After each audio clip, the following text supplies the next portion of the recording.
Hello everybody and welcome to the School of Van Horne. I'm Robert and welcome to my 8-week series Weddings 101. This episode's topic is all about choosing the right venue. So without further ado, let's get started. So you are ready to find the perfect place to host your wedding. Naturally, you might even have your eyes set on a few, so you think to yourself, all that's left to do is pick up the phone and call around to start getting some information. Stop! Stop! Stop right now. Thank you very much. The first thing you're going to want to do is establish your guest count. So you've probably by now already said things like, if I haven't spoken to them in 6 months, they're totally not coming to my wedding. or Remember so-and-so's wedding? They had so many people there, like they didn't even know them. all fine and dandy to say these things in advance, but when you actually get down to planning and you're merging two families, you just might find that number grows quicker than you would imagine. So I always tell my clients the first thing you're going to want to do is sit down and get a number. That is going to dictate which venues you can even look at. The last thing you want to do is have 150 people in your mind and you book a venue and then you find out your number is going to go up to 250. So your parents have probably been telling you that they're going to put together a list any day now.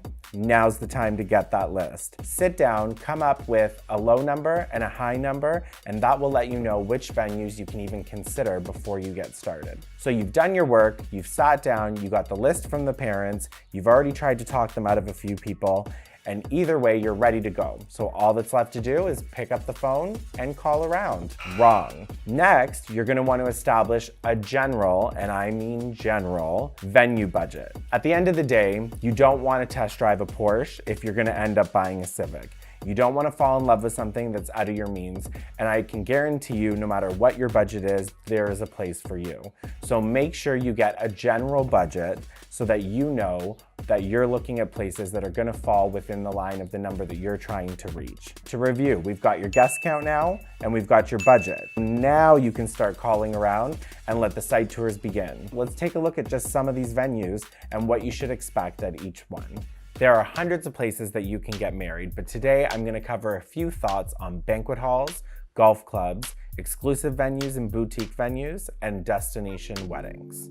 Starting off with banquet halls. Banquet halls are usually buildings that can accommodate more than one wedding at a time. So if the place you're looking at has multiple rooms, that's a good sign it's a banquet hall. As well, they're usually pretty well known in the industry, and you probably know at least 1 or 2 people who have gotten married there. Also, they're often found in industrial-looking strip malls or isolated with very large parking lots. If that's the case, you're probably looking at a banquet hall. Now, a few perks. They usually have pretty competitive pricing. They usually have set menus that are easy to choose with a few upgrades or a few customizations, and they usually have a slew of in-house vendors that you can choose from. They also usually have some that are partnered and mandatory, so you'll want to check with that in advance. I would say banquet halls are good in that they're a well-oiled machine because they've usually been around for years and they pretty much know what they're doing. One of the downsides is that they do accommodate multiple events at one time, so if exclusivity is the most important to you, you may want to make sure that it's a place that won't hold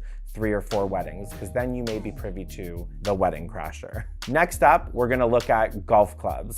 Golf clubs are pretty good as they usually have an outdoor component that's really pretty. Pretty gardens or just overall a nicer backdrop if you're looking to have your ceremony outdoors.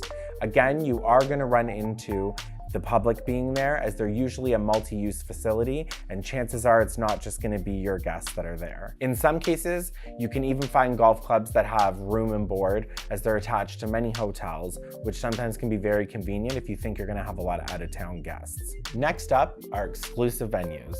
These are probably my favorite for hosting weddings as they usually have their own unique character and host one event at a time. You are going to pay a little bit more to book an exclusive hall, but you're the main event, and I find there's usually a little more attention to detail. Now, when you're comparing quotes for any of the venues I've talked about so far, you are going to want to make sure that you're not comparing apples to oranges. Different places offer different things, so you want to see exactly what's included in the total price. One thing you don't want to fall into is when you see $120 per person plus, you need to be careful that it's not plus this, plus that, because that's the quickest way to run up your bill. Next up, destination weddings. These are a blast, but I will tell you, and listen carefully, you're either down for a destination wedding or you're not. The two of you are gonna wanna talk about this, and you're definitely gonna wanna speak with your family, as it's not always as cut and dry as it seems. Now, there's some amazing benefits of getting married abroad. To start, it's very go with the flow. You're basically starting the honeymoon before the wedding even happens.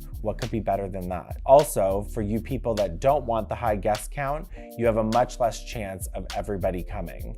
You'll be surprised who shows up and who doesn't, but it definitely will not be the numbers that you would have if you were getting married locally. Here are a few things that you can expect when booking a destination wedding. They usually have limited vendors.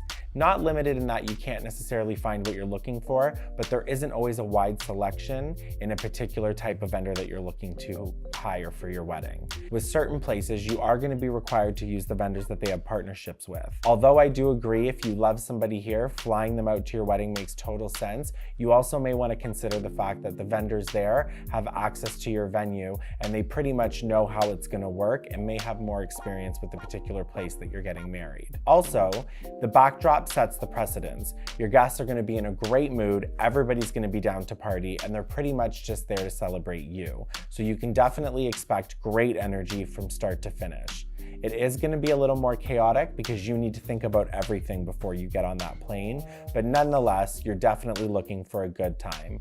But having that conversation with your family in advance is key, believe me. Now that I've gone over a few of the different types of venues where you can book your wedding, there's a few things that I want to leave you with to consider while you're choosing the perfect place. One, you're going to want to be realistic about your expectations. You want to find out a little bit about each venue and kind of get a sense of what to expect. You don't want to have one certain vision in your mind and try and force it into a particular space if they simply aren't set up to accommodate what you're looking for. Two, you're going to want to make sure that you shop within your budget. I cannot stress this enough. Part of keeping your expectations at bay is also realizing that certain places offer certain things and some places simply do not. When you're going for your site tours and you're asking your questions and you're getting rough pricing, you're going to want to look at it all side by side and figure out, is it even worth pursuing? There's a difference between being a little out of your budget or simply being out of your budget. So if a place is already aiming high to what you're looking to spend, you don't need to press and go there and simply make yourself sad that you're not going to end up where you think you want to get married. Keep in mind, you can transform any space with the right know-how to exactly what you're looking for.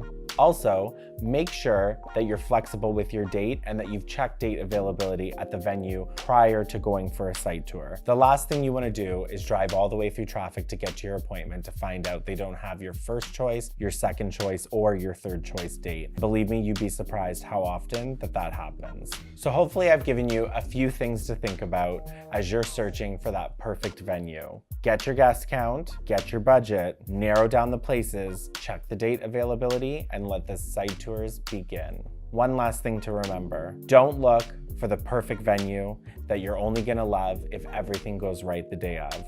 Chances are something can and will go wrong. So make sure that when you're at these site tours, you look around and you ask yourself, if everything was to go wrong, am I gonna look at the people that I love and be happy being on the dance floor, getting crunk? That's the most important thing, because then you can look past the paint, look past the fancy chandelier, and at times the extremely dated patterned carpet, and you'll say to yourself, regardless, I'm in a good spot and this is the one. So those are some tips and some things to think about for choosing your wedding venue. Good luck, I wish you all the best. Definitely take a moment and check out my other videos, and by all means like, comment, and subscribe, and I hope to see you next time. Thank you for watching.